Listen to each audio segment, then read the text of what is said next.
Bonjour à tous. Aujourd'hui, dans le module 4, nous allons parler des valves et des pompes. Rappelez-vous, un système de distribution d'eau consiste en un réseau complexe de conduites interconnectées, de réservoirs de service, de valves pour le règlement des systèmes de distribution d'eau et de pompes qui acheminent l'eau de la station d'épuration au consommateur. Au Canada, on fait beaucoup de pompage dans les réseaux de distribution et de transmission d'eau. En tant qu'ingénieur, c'est important de connaître leur fonctionnement. Ce module va se concentrer sur trois choses: les types de valves et leur application, une brève introduction aux pompes et enfin le calcul de puissance des pompes centrifuges. Une vanne est un dispositif utilisé pour réguler l'alimentation en eau dans un système de distribution d'eau. Elles sont utilisées pour tester, inspecter, nettoyer et réparer les tuyaux, tandis que la fonction de la pompe est d'augmenter la pression du fluide et de lui donner la vitesse souhaitée. Les valves sont couramment utilisées dans les systèmes de conduite pour contrôler les débits en modifiant simplement la perte de charge jusqu'à ce que le débit souhaité soit atteint. Pour les valves, il faut avoir un coefficient de perte très faible lorsque celles-ci sont complètement ouvertes afin de provoquer une perte de charge minimale pendant un fonctionnement à pleine charge. Il existe différentes conceptions de vannes. Chacune ont leurs propres avantages et inconvénients. Avant de parcourir les vannes, regardons cette vidéo sur le fonctionnement d'une valve. Dans les prochaines diapositives, nous allons en voir quelques-unes un peu plus en détail. Les robinets à soupape fonctionnent grâce à un bouchon en forme de disque convexe qui monte et descend via une tige. Cette soupape ou clapet vient se positionner sur le siège pour le fermer complètement. Le flux entre dans l'hémisphère inférieur d'un côté, puis remonte à travers le siège et sort par la sortie du côté opposé à l'hémisphère nord. Cette valve est utilisée pour régulariser l'écoulement dans les conduites et donc ajuster le débit. Le coefficient de perte de charge KL dépend largement du ratio d'ouverture de la valve et il est le plus souvent fourni par le fabricant.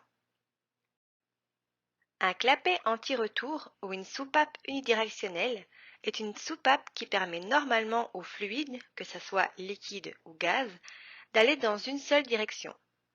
On installe toujours un clapet anti-retour à la sortie de la pompe et devant la vanne de contrôle de sortie pour permettre l'entretien.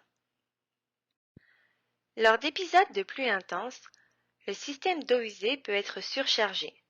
Cela peut entraîner une surcharge au niveau des égouts, forçant les eaux usées à refluer dans les drains du sous-sol. Un clapet anti-retour est conçu pour empêcher les eaux usées de refluer à travers le tuyau d'eau usée dans la maison. Lors d'une utilisation normale, le clapet anti-retour reste ouvert.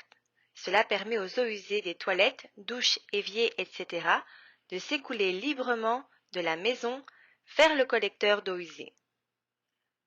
Si le débit s'inverse parce que la conduite d'eau usée est surchargée d'eau de pluie, le clapet anti-retour se ferme automatiquement, protégeant ainsi le sous-sol d'un potentiel refoulement des eaux usées. Une fois la pluie terminée, le clapet anti-retour se rouvre pour permettre aux eaux usées de s'écouler normalement vers la conduite d'égout. Dans certaines zones urbaines, la pression d'eau diminue durant la journée, surtout pendant les journées chaudes. Des réservoirs d'eau sont donc installés au sommet des édifices afin d'être remplis pendant la nuit quand la pression est élevée. Pour éviter le retour d'eau dans le système d'alimentation, lorsque la pression diminue, un clapet anti-retour est mis entre la conduite et le réservoir. De cette manière, l'eau peut rentrer dans le réservoir par la conduite d'alimentation, mais ne peut pas y retourner. Un robinet vanne fonctionne en déplaçant un obturateur à disque en forme de coin de haut en bas pour ouvrir et fermer le trajet d'écoulement à travers la vanne. Ce mouvement linéaire est assuré par une tige montante filetée. La rotation de cette tige filetée nécessite plusieurs révolutions, qu'on appelle multitours, pour passer de l'ouverture à la fermeture. Le nombre de tours requis est généralement la taille de la vanne en pouces x 3 plus 2. Ainsi, Une vanne de 6 pouces nécessitera 20 tours de tige, soit 6 x 3 plus 2. Ils ne doivent être utilisés que pour des applications marche-arrêt, car un étranglement prolongé endommagera à la fois l'obturateur et les joints. Ils ne sont pas utilisés pour régulariser l'écoulement, car le débit ne change pas uniformément avec le déplacement de la tige, ce qui rend le système plus difficile à contrôler. Les vannes à boiseau, sphériques ou à quart de tour à 2 voies sont le type le plus courant de vannes de régulation de pression.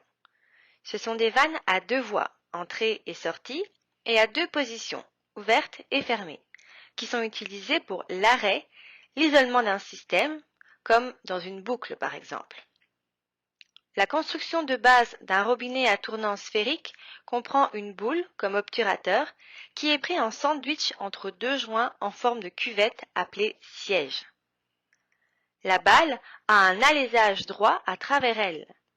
Le fluide s'écoule à travers cet alésage lorsque la vanne est ouverte. Lorsque la boule est tournée de 90 degrés, le flux de fluide est arrêté par les côtés de la boule qui remplissent maintenant complètement l'ouverture dans les sièges. Bien sûr, il existe une multitude d'autres vannes, à papillons, à pointeaux, etc. Nous n'en verrons pas d'autres dans le cadre de ce cours. Voyons maintenant les turbomachines. Il en existe 2 grandes catégories, les pompes et les turbines. Le mot pompe est un terme général désignant toute machine qui ajoute de l'énergie à un fluide. Certains auteurs appellent les pompes des dispositifs d'absorption d'énergie car de l'énergie leur est fournie et elles la transfèrent, la majeure partie en tout cas, au fluide, généralement via un arbre rotatif. C'est la figure A. L'augmentation de l'énergie du fluide est généralement ressentie comme une augmentation de la pression du fluide. Les turbines, d'autre part, sont des dispositifs de production d'énergie. Elles extraient l'énergie du fluide et transfèrent la majeure partie de cette énergie à une forme d'énergie mécanique. Ici, le plus souvent, grâce à un arbre rotatif, comme la figure B. Le fluide en sortie d'une turbine subit une perte d'énergie sous forme d'une perte de pression. Voyons le fonctionnement des pompes. Leur choix représente un enjeu majeur pour la réussite d'un projet. En général, les pompes ajoutent de l'énergie au fluide. Cela veut dire qu'elles agissent sur le fluide pour déplacer et ou augmenter sa pression. Sur cette diapositive, on peut voir un système de refroidissement qui prélève de l'eau dans les profondeurs d'un lac. L'eau puisée dans le lac Ontario pour l'approvisionnement en eau potable de la ville est désormais pompée à partir d'une source plus profonde. Cela permet d'utiliser sa température plus fraîche et plus stable pour la climatisation avant d'être ajoutée à l'approvisionnement en eau municipale. Il existe 2 grandes catégories de pompes, les volumétriques, à déplacement positif, et les rotodynamiques, qui peuvent être centrifuges, axiales, etc., à écoulement constant. Une pompe volumétrique est une pompe dans laquelle une certaine quantité de fluide est emprisonnée et est forcée à se déplacer jusqu'à l'orifice de sortie. Elles sont généralement utilisées à des fins d'aspiration, comme par exemple le pompage des eaux souterraines. Le principe de fonctionnement d'une pompe volumétrique repose donc sur des variations de volume permettant le déplacement d'un liquide. La pompe va d'abord prélever une quantité de liquide, celui-ci est aspiré dans le mécanisme, puis transféré grâce à une pression de refoulement. Nous n'aborderons pas ce type de pompe dans le cours. Les pompes à écoulement constant sont très utilisées dans les systèmes de transport et de distribution d'eau. On distingue 3 types de pompes, selon leur flux. La pompe à flux axial évacue le fluide le long de l'axe de l'arbre. L'écoulement entre de manière axiale. La pompe à flux radial utilise une roue pour évacuer le fluide radialement à 90 degrés par rapport à l'axe de l'arbre. Et enfin, il existe des pompes mixtes qui sont une combinaison des deux autres types. Parlons maintenant de la roue mobile. Pour rappel, il en existe de trois types, radiale, mixte et axiale. On les distingue grâce à l'angle que fait la trajectoire d'entrée avec la trajectoire de sortie de l'écoulement. Si cette différence de trajectoire est de 90 degrés, on a une roue radiale, c'est-à-dire que l'eau rentre par le milieu de la roue et ressort dans un plan qui est perpendiculaire à la direction d'entrée. On a aussi des pompes axiales, appelées couramment turbines. Ici, la direction de sortie de l'écoulement est la même que celle de l'entrée. L'angle est donc de 0. Et enfin, il y a différentes combinaisons des deux. Chacune de ces pompes ont des caractéristiques particulières. Vous voyez ici un graphique de charge hydraulique en fonction du débit. On caractérise le plus souvent une pompe avec son point de fonctionnement HQ. H représente la charge hydraulique. Vous avez la charge hydraulique en pied ici à gauche. Q est le débit en gallons par minute en bas. On peut voir que les pompes à déplacement positif peuvent fournir des pressions très élevées avec des charges hydrauliques également très élevées mais à des débits très faibles. Les autres pompes centrifuges peuvent couvrir une grande gamme de charges hydrauliques et de débits. Il y a différents types de pompes centrifuges. On peut voir ici qu'une large zone est occupée par les pompes centrifuges à écoulement radial. Pour les débits plus grands et des charges hydrauliques plus faibles, on a les pompes à écoulement axial. Et entre les deux, on a celles à écoulement mixte. Voyons à quoi correspondent ces trois types de pompes centrifuges. Une pompe centrifuge est composée de deux choses, d'un boîtier et d'une roue mobile ou turbine.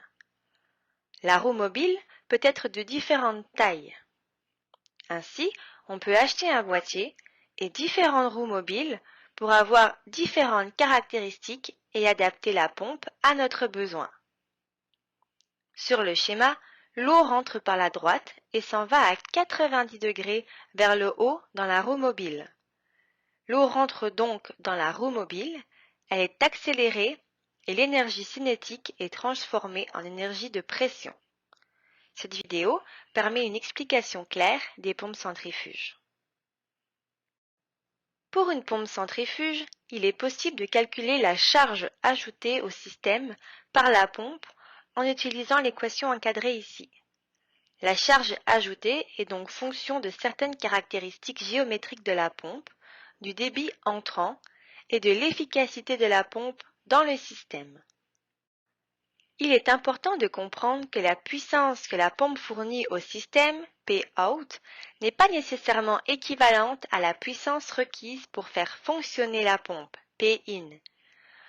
Afin d'obtenir la puissance fournie par la pompe au système, nous devons considérer l'efficacité du système, symbolisée par la lettre grecque eta, ainsi que l'efficacité mécanique, symbolisée par la lettre xi. Voyons un exemple ensemble pour illustrer le calcul de la charge fournie par une pompe centrifuge et la puissance requise. Soulignons d'abord les caractéristiques de la pompe et du débit. On nous demande de déterminer la charge de la pompe et la puissance requise pour une efficacité de 0,8. Pour la partie B de la question, nous voulons déterminer la puissance d'entrée totale, cette fois en tenant compte aussi de l'efficacité mécanique qui est de 0,9 ou 90%.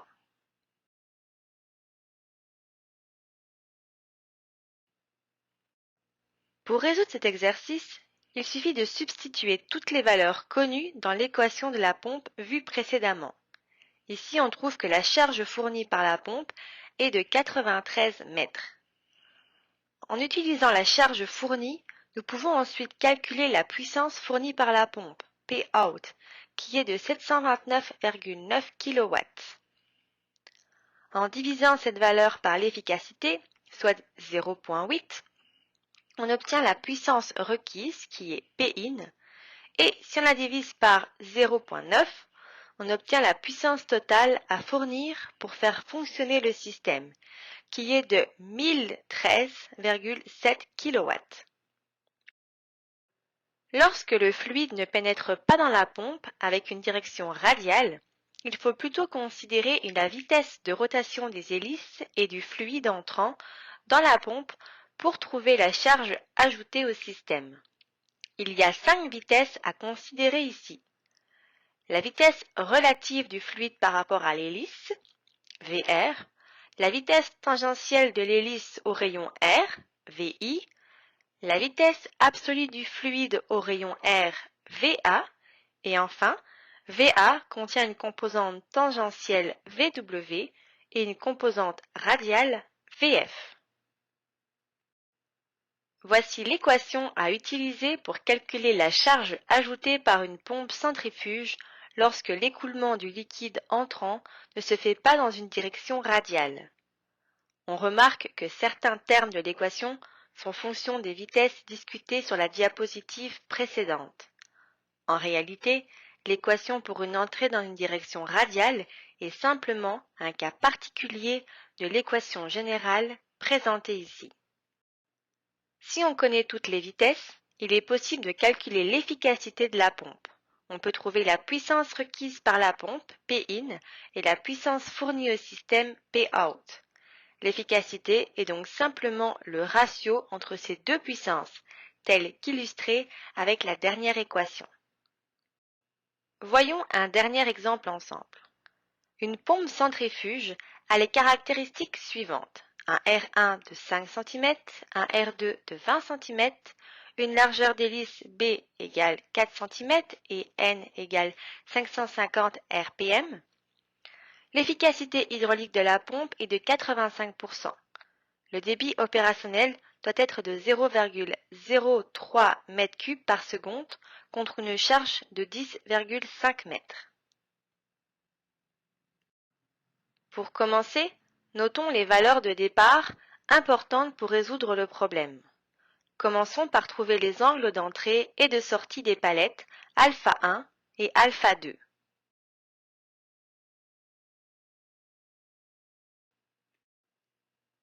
On commence par trouver les vitesses tangentielles pour les rayons spécifiés, c'est-à-dire R1 qui vaut 5 cm et R2 20 cm. Par la suite, on calcule la composante radiale de la vitesse absolue du fluide en utilisant l'équation de conservation de la masse V égale Q divisé par A. En utilisant les deux valeurs précédentes, on peut connaître la composante tangentielle de la vitesse du fluide et en même temps calculer les angles d'entrée et de sortie qui sont de 39,65 et 30,83 degrés. Pour les parties B et C, le débit et la charge sont déjà donnés. Il suffit juste de trouver la puissance sortante P-out en utilisant les données. On trouve 3,09 kW pour la puissance sortante de la pompe. Donc, pour une efficacité de la pompe de 85% et en considérant une efficacité mécanique de 90%, nous devrons fournir 4,04 kW à la pompe. Voici ce qui clôture notre module 4. N'hésitez pas à poser vos questions en cours. Nous vous souhaitons une excellente fin de semaine.